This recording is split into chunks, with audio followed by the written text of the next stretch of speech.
next conversation here on the Folio. We are pleased to welcome the founder and CEO of Scale Architects. He's as well as the author of the Founders of Evolution. It's Scott Ritzheimer. Hello, Scott. How are you? Hey, Jim. I'm super excited to be here. Super excited to be joining you all in Toronto here in just a bit. Exactly right. So when the opportunity came up, actually, we first learned about you from our mutual friend Alf Ray, who certainly has had a lot of value in his time with you, and he brought you to Facilisgroup and kind of told us a little bit about you, and we knew that it was something that the other owners, founders, key managers within our community would definitely benefit from. So as you mentioned, you're coming to Toronto. You'll be a part of our partner summit that members of the Facilisgroup community are able to attend. That's July 9th is when you'll be speaking, and it's great because you'll be with us for about 2 hours or so. Give us a little insight into what sort of material you'll be covering during that 2 hour workshop. Yeah, so I work with founders and business owners and leaders all the time. And one of the things that I've found is that the vast majority of them are overworked, right? Exhausted, frustrated in some way, shape, or form. They're not growing as fast as they want. And while there are seasons where it grows fast and seasons where it doesn't, there's just this kind of underlying or just downright overt frustration with the pace of their business, right? And we get to this point, you can only handle it so long, right? It's just like, I got into business I got it for freedom, for autonomy, to make great money, to build something really cool. I'm not doing any of that. Like, I'm just showing up Monday morning. The only reason I'm here is because I'm the boss and I have to be here, right? Otherwise, I would have quit a long time ago. Like, if this was a job, I'd have been out. And we're kind of left with this choice of like, do we just settle that this is how it is, right? Is this really as good as it gets? And we just kind of have to get on board and ride this train until, we retire or sell or whatever it may be. Or is there a better way? Like, does it really have to be this hard? Does it really have to be this frustrating? And so what do? We'll go out and we'll try and say, well, is there a better way? Like, are there other folks who are doing it? And we'll ask people that are further down the road for their stories, and they'll tell us the 9 things that we should do. And we'll listen to podcasts or presentations, like this, and they'll tell us the 19 things that we should do. And then we'll read this great book that we heard about, and there's another 42 things in that book that we should do. And it's inspiring, it's interesting, it brings hope, but ultimately it leaves us frustrated because it's like, how do you know which of the now 63 different things folks have told you absolutely must do, you absolutely must do? And so what I help founders do is to recognize that, yes, all those things, the vast majority of them are probably true. At some point in time, you should be doing those, some of those 63 things. But at no point in time should you be doing all of them. So how do we know which ones we should be doing and which ones we don't? And it introduces what I think is really the most important question in leadership, the most important question in business, and that is when. Right? It's not if you should be doing all of those things, it's when you should be doing it. And so what we're going to talk about is the evolution, the different stages that founders go through, the different stages that business owners and CEOs go through, and what strategies are appropriate at all of those stages. Very good. So I like the stage approach. I like stage number 1 being sort of the dissatisfied employee. And I think we have all been there at some point of our lives. Give us just a brief little walkthrough of what those stages are, what they each kind of represent at a high level. Yeah. So we've got about 16 hours, right? No, I'm just kidding. Oh, yeah. No, so just really quickly, each of these stages, they're relatively straightforward. And when you've experienced them, you'll get them pretty quick. So the very first one starts before you start. And it is what you said, it's the dissatisfied employee. Big news here is just because you're a dissatisfied employee doesn't mean you're a future founder, right? But what it means is as you feel that frustration, you're mad at your boss, you feel like your hands are tied, it feels like they're out of touch, there's no purpose or mission anymore. The way you can tell if you're just a dissatisfied employee who needs to get a better environment or a better job, and a dissatisfied employee who has the makings of a founder is if you get another job or another position, that dissatisfaction goes away. Right. And what you see in founders, particularly those who build a company from day one to scale it up, to some extent, maybe not $1 billion, but to scale it up beyond themselves, not just owning a job, is there's almost nothing else that they can do. They have to start their own business. They have to buy a business and take over. And it's not even an ego thing. It's just something about the way that they're wired that they need it. And that's really important, because once you do, right, once you step into stage 2, where you actually start, you go full time, you hang your shingle, you say, hey, I'm going to make a living on this. You enter into stage 2. It's the startup entrepreneur. And it's really hard, right? It's glorious and challenging all at the same time. It's you'll probably face more rejection in the first 2 years than most people do in 2 lifetimes, as you're just getting out there trying to sell, trying to make it happen. But you really wouldn't have it any other way. And so startup entrepreneurs, you can always pick them out in a crowd because they have the entrepreneur smile. And it's kind of like this. It's like, are you uncomfortable? Is something wrong? You look happy. I can't tell what's going on. And it's like, you ask them how it's going. They're like, great. I think it's like, we're one step away from catastrophe, but we're not there yet. We've got this. And so what happens is you're in the game, you're all in, you're gung-ho. And those that succeed in this stage, what happens? Well, the more success you have, the more clients you have, maybe the more products you run, the more, just fill in the blank, the more of everything. And you're like, shoot, I've got to get some help. I need folks to help me actually, get this thing moving. So we start hiring in, contractors, employees, doesn't really matter. Same thing happens for both, different ways. But we bring in this group of people, and they're supposed to help us out, right? They're supposed to make our life easier. They're supposed to take on the things that we didn't want to do or don't have the time to do. And to an extent, they do. But it's never quite what we think it's going to be, right? And we wake up one morning with this question of like, what's wrong with these people? And what's happened is you've run into this stage, and it's a natural stage that everyone goes through. It's not that you've made a mistake. It's not that you're doing it wrong. It's not that you're not cut out for this entrepreneurism thing. You've just entered into the 3rd stage, and we call it the reluctant manager. And that's what it is. Right? I am yet to meet a founder who started their business to manage a group of people.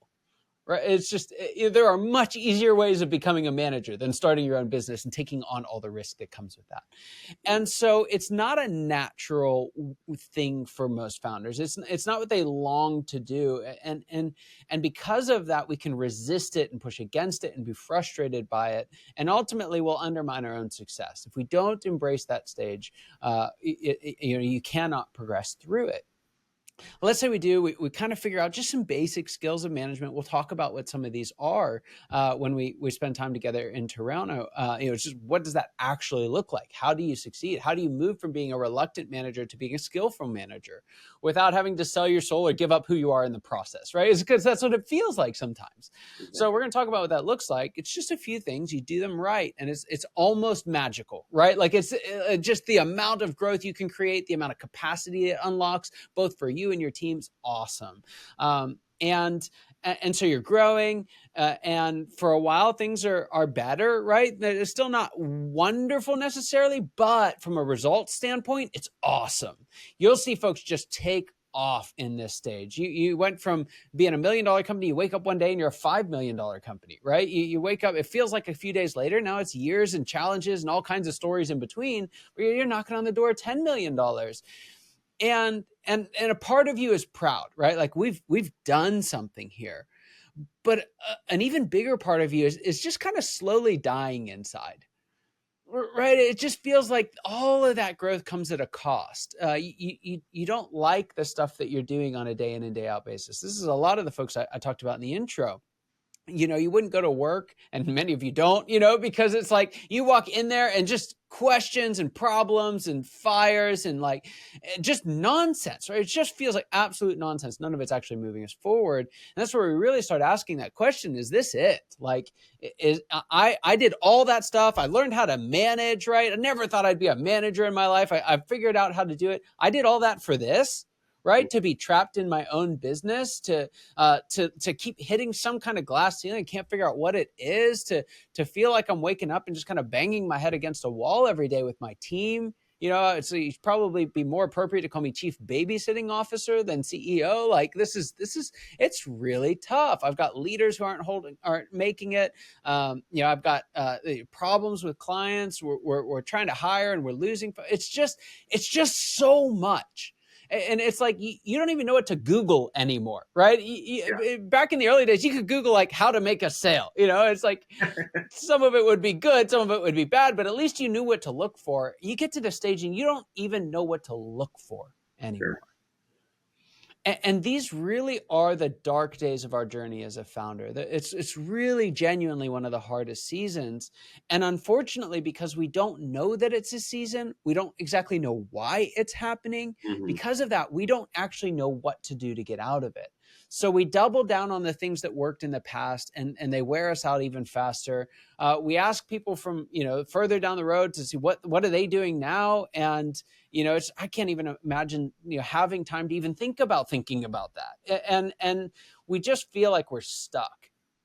And the truth of it is, if you keep doing what you're doing, you're going to stay stuck, right? There's actually a very significant transformation that you need to make, that shift from what I call the founder to CEO, right? It's the CEO shift.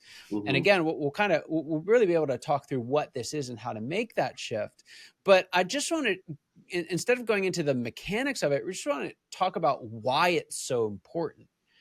And the reason why it's so important is that stage 4, that disillusioned leader stage, there are good things that are happening. There's joy that's available to you in that stage. Don't get me wrong, but it's kind of miserable overall. It's not some place that you want to stay for any period of time, right?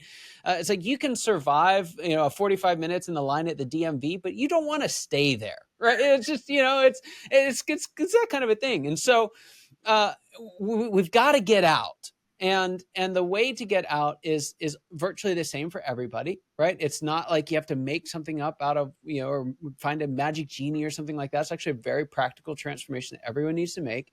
It requires a new skill set, which is going to feel awkward at first, right? It's a little like Ricky Bobby, like I don't know what to do with my hands, and so it's awkward, it's weird, you feel kind of exposed. It's a little bit challenging. Why would you ever do all of that? Because of what's available on the other side.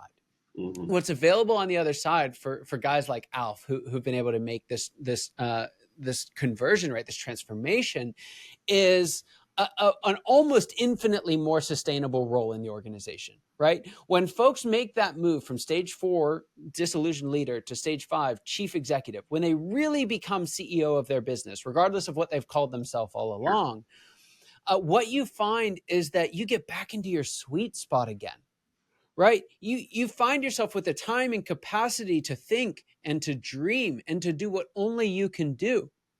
And you're not ending every day exhausted. You're ending the day actually more eager to see what the next day holds. That is possible. I see it all the time with the clients I work with. And to someone who's stuck in stage 4, it feels like it's pie in the sky, but it's real. You can maybe last, months or years in stage 4. But I see folks who make it to stage 5, who learn that new skill set and make the transformation. They can be there for 5, 10, 15, 50 years in that role and thrive in it. And it's what I'm so jealous for that for folks. I'm so passionate about it because it's so different and it's almost too good to be true, right? It's almost one of those things, but you ask anyone who's there and they'll tell you 100%. It's exactly what the difference is. You just have to know how to get there. And to round these out real quickly, we won't take a whole bunch of time on it, but stage 6 is called the true owner, right? Once you step into that CEO role and you do it really well, it sets you up to have the option as a business owner to potentially own and not run your business, right? It sets you up for your organization to have more success when you're gone than it did when you were there. And so whether you want to sell or own or even just take a step back, right? Or some folks do this, they take a step down in their organization, right? I started this big coffee company, but I really like to make coffee. So I'm going to transition to a new CEO, and I'm just going to go work the front, work the barista machine, espresso machine. I just have a great time doing it. And again, you're working because you want to, not because you have to. Mm-hmm. And that's what you get to achieve in True Owner if you follow the steps from stages 1 through 5.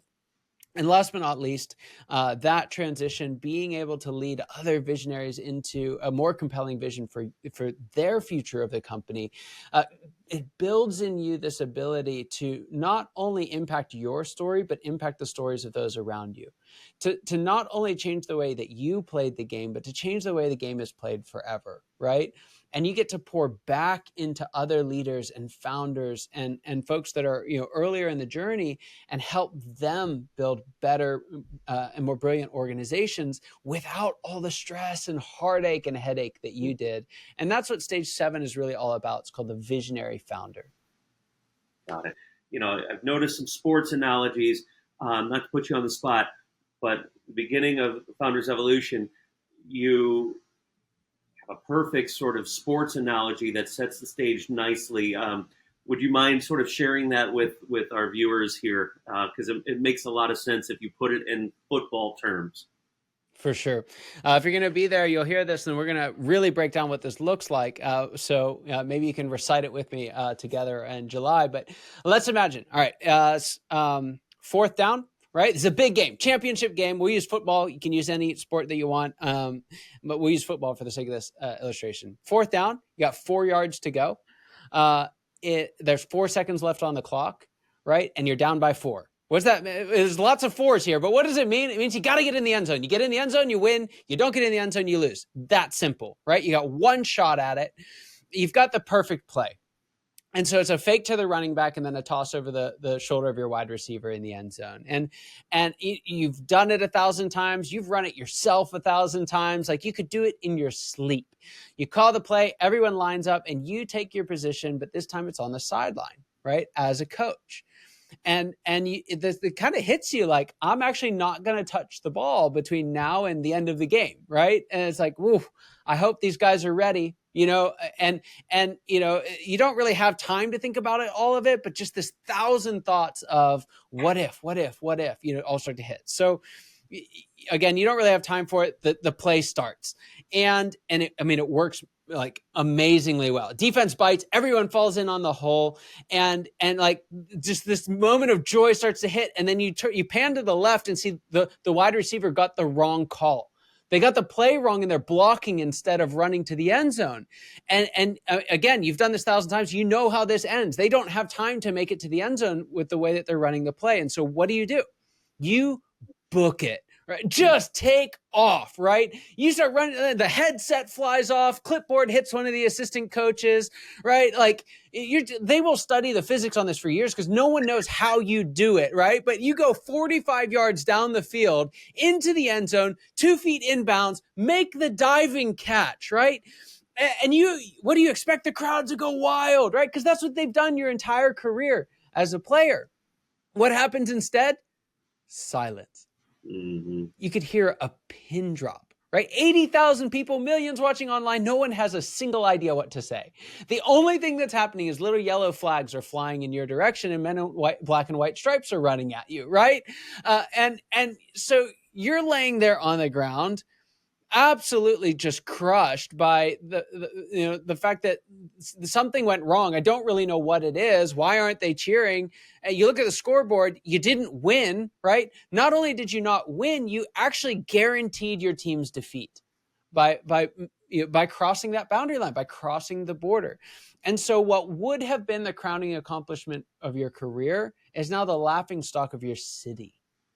Mm-hmm. And what would have made you a hero among your team is now a huge source of frustration for them. That would never happen, right? Like, that would just never happen. Never in in champion sports have we ever seen this happen. Why? Like, why? Because there is a gigantic, especially in football, gigantic white line on the field, right, that effectively says do not cross. The coach's job is on one side of the line. The player's job is on the other side of the line. There are rules and boundaries that are set up for the good of the game, for the good of the players, for the good of the coach, right? A coach doesn't have pads on, right? It's not a pretty scenario. You play that out. And so it never happens in professional sports, would be laughable and borderline inconceivable if it did. But I can tell you it happens every single day in the businesses that I see and come into contact with founders who mean the world. They're trying to guarantee the win for their team. They're running in to save the day, right? They're jumping in to close that next deal. They're rallying everyone together to pull an all night or all day or all weekend or whatever it takes to get the job done. And in doing so, they're undermining the success of their team, especially in the long run. They're going to frustrate their best people. They're going to exhaust themselves in the process, and none of it is necessary. All you've got to do is embrace your role as coach on the sideline. And that's what we're going to talk about in July. That's fantastic. Now, for those who are joining us at our Partner Summit in Toronto, we'll spend 2 hours with Scott. We will, dive deep into all of this and so much more. For those who are not able to join us in Toronto, Scott, how can they find you online, both Scale Architects and as well as download the Founders Evolution? Yeah. What you can do, we've got a book. We've actually made it free for everybody. So everyone can get a copy of the full book. It's not like a first chapter or anything like that. You can get the whole copy of a whole digital copy of the book for free. If you go to scalearchitects.com/founders, scalearchitects.com/founders. And that the Scale Architects website in general is a great place to go. You can book an appointment with me if you'd like to just chat through and understand what stage you're in. You don't want to read the whole book to get there, right? We can make it a little shorter for you. And you also find just a ton of free resources and assessments there to help you and your team grow. Very good. Well, thank you. We're excited to see you in Toronto. We are just days away, so looking forward to having you join us there. And we're positive that all our attendees will just get so much value out of it. So, Scott Ritzheimer, thank you so much for spending time with us today on the Folio. Absolutely, Jim. It's an honor. Thank you.